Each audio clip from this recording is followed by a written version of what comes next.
Thanks for checking out the Brad and John Show podcast. This segment of the show is brought to you by John Combest's book, Stalking, Harassment, Internet Trolling, A Guide to Recovering and Rebuilding After Online Attacks. It's a great reference if you've ever been the unfortunate target of a social media attack. It's available on Amazon. Just search John Combest. That's C-O-M-B-E-S-T, John Combest, and the book will show up in your search results. Now it's time for another segment of the Brad and John Show. Can you handle it? It's me, Eggburt, once again. I'm the new owner of this station. I went out and hired the best talk radio consultant, Jeff Allen from News Talk STL, and told him to hire the worst talent he could find. Jeff did exactly as I told him. Ladies and gentlemen, here are Brad and John. And here we are. It's our last segment seat as we call it. Lots of stuff to talk about. First off, something I got to ask you about. We're talking about the constitutional initiative petitions that are going to be on the ballot. What are the big ones everybody's complaining about? The abortion thing's going to be on there, and the other one is there's sports betting. Sports betting. But I heard a third one over the weekend when I was listening to NPR. They talked about the ranked choice voting is going to be on there as well too. Yeah. So there's a few. So there's several that'll be on. It depends on. Some of these will be on the August ballot. Some of them will be on the November ballot. We're not for sure where these are going to land. It depends on how quickly the Secretary of State can go through it. A bill was passed toward the end of session, which will allow Missouri voters to ban ranked choice voting, to say that ranked choice voting will not be a part of Missouri elections. Now, by the way, Brad, we should be clear about this when we talk about this, is that another minimum wage increase will also be on the ballot this year. So there's a number of things that are circulating that will be on the ballot. Well, I thought the ranked choice thing got shot down for good, but that's going to be on there then, is essentially to switch us over to ranked choice voting? Yeah, so ranked choice voting never appeared on the ballot. One of the most interesting things, and this is an unverified fact, and I've asked our dear friend Jason Rosenbaum when he solicits questions about Missouri elections. I've asked Jason to address this, and it's never been addressed on a St. Louis Public Radio episode. And I'd like for Jason to address this because he has the chops to do it. What? I believe, unless I'm mistaken, that the most expensive endeavors to get something and pass something on the ballot had been what was called Clean Missouri, which was a Democrat, which was actually the effort to kill Cleaner Missouri. We're getting a little bit arcane here. But there have been some Democrat-led initiatives that have spent a ton of money that have failed.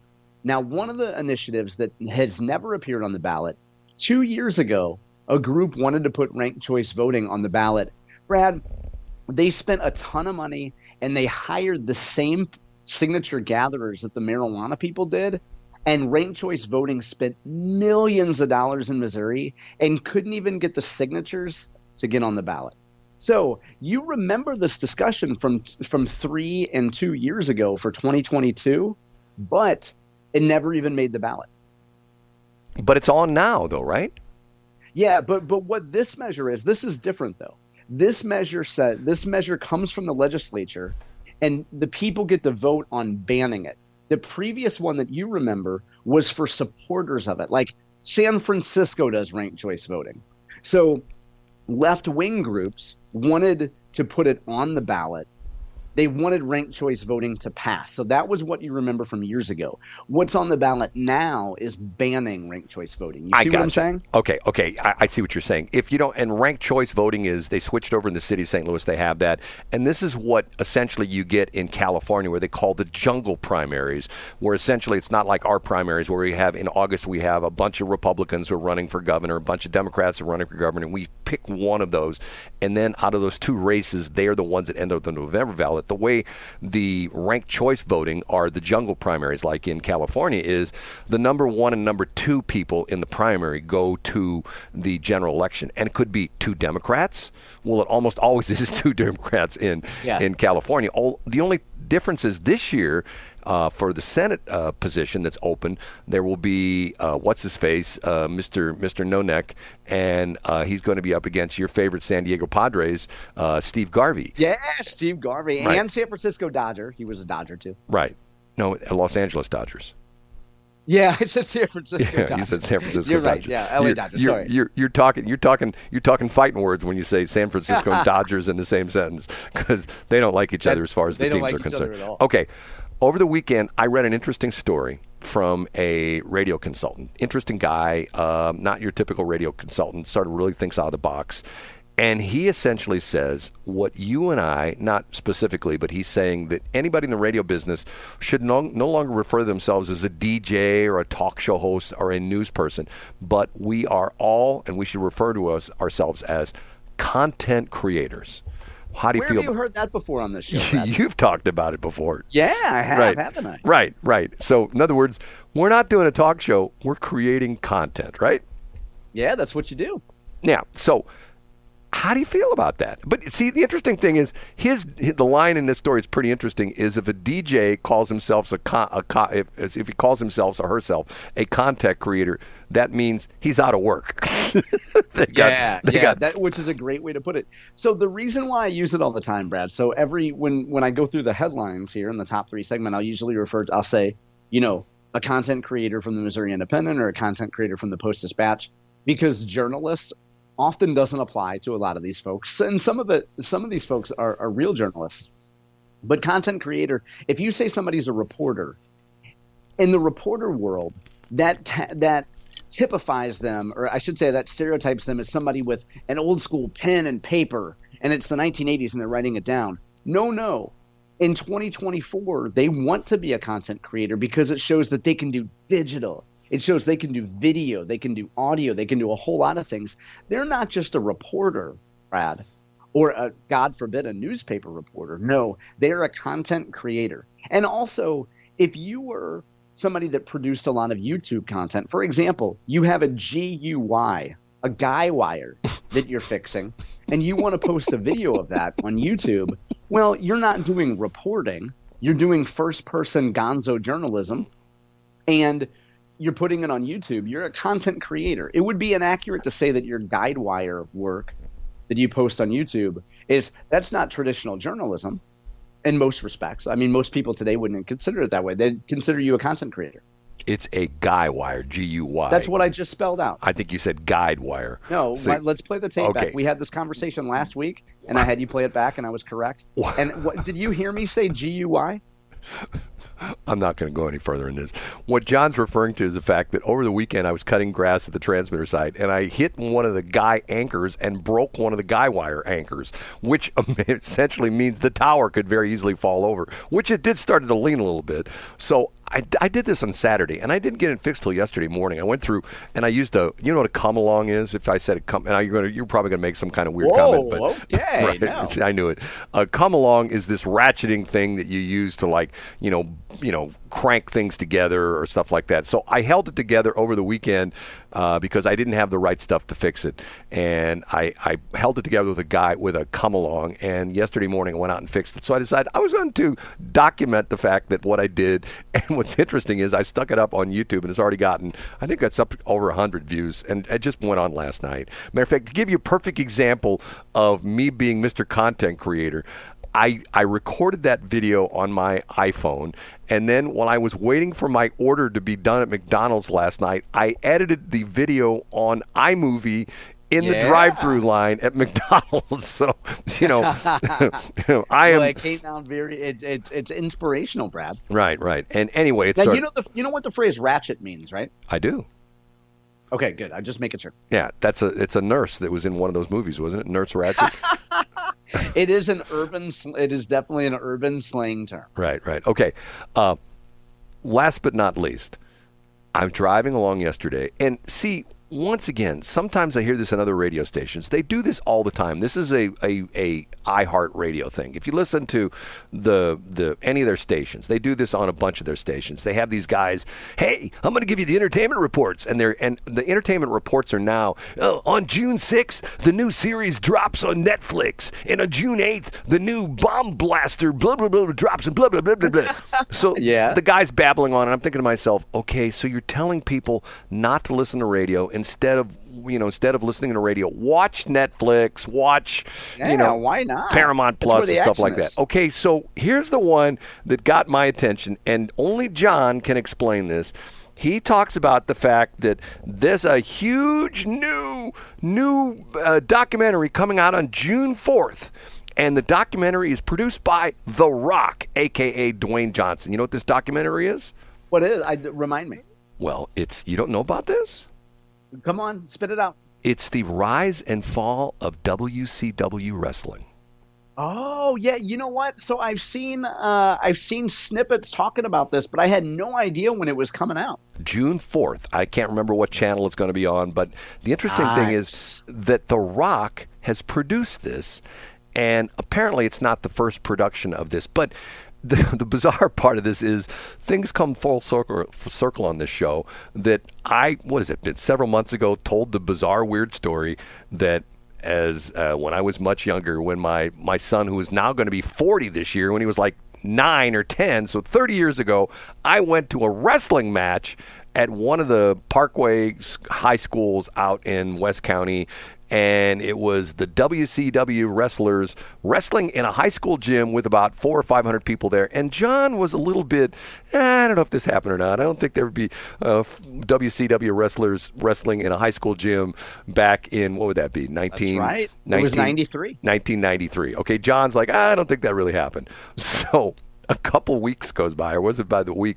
It was the next day. I sent it to you. Oh, so John finds on one of his wrestling sites, he finds that, was Brad telling the truth? Yes, he was. He was. He sure was. And it was the very beginnings of the WCW, the World Championship Wrestling Federation, which was run by Ted Turner at CNN, correct? That's correct. He owned the company. Yeah, he didn't actually manage the day-to-day, but he owned the company. He owned the company. Okay, and it became a new guy. You know this off the top of your head. Eric Bischoff. That was the new guy who came in and took over. That's correct, yeah. And essentially he said, we can't be going to high school gyms. He said every time we leave, his famous quote is, every time we walk out the door, we lose money. Right. So he canceled all. So there's a good possibility, and this is sort of weird because this whole crazy thing, because remember, we even called up my son and had him on the air. He remembered all this stuff as well, too. There's a good possibility that my son, I, and our neighbor Brian saw the last WCW wrestling match that was actually on the road before they got big. Now, when they got big, you're exactly right. They went back out because the new guy came in, Eric Bischoff. Was that the name you said? Yeah, Bischoff, and he said no more. He said, we're not doing Parkway West of the world anymore. Right. We're going to record it at Universal Studios. We're going to save money, or our own studios, and save money. Right, and they essentially brought in a studio audience just the same way if you years ago watched wrestling at the Chase. They brought in a studio audience. Matter of fact, the interesting part about that is, if you know the old, where the Channel 11, the studios were down in the Chase Park Plaza building, and the cameras, the studios for the TV station were right next to the Coruscant room. Everybody who knows the old wrestling knows about the Coruscant room. Is it still there? Is the Coruscant room still? It is, the Coruscant room, yeah. NWA Wrestling was there in 2021. I watched shows there. So they would literally roll the cameras from the studios through a set of doors into the Coruscant room, and they would show the movies, the wrestling on Channel 11. But The Rock is behind this documentary, and supposedly it's a multi-part documentary. What happened? Why did it crash? Can you essentially say? Yeah, I could summarize it in 60 seconds or so. So, in short, WCW was competing, and in one, there's a podcast now called 83 Weeks, which is Eric Bischoff's podcast, and that's how long Ted Turner and WCW had defeated, or I should say they had beat 83 weeks in a row. They had beat WWE in the ratings, and then it turned. So what happened was, there's a whole lot of things that you can point to it. A lack of creativity. One of the things that led to the demise was that they really expanded. So originally they were on for 2 hours. There was WCW Nitro. It was Monday Night Nitro, essentially. WCW Nitro, was a 2-hour show. And then it got so popular and was making so much money that they expanded it to 3 hours. And then they added a show, and then they added another show on Thursdays called Thunder.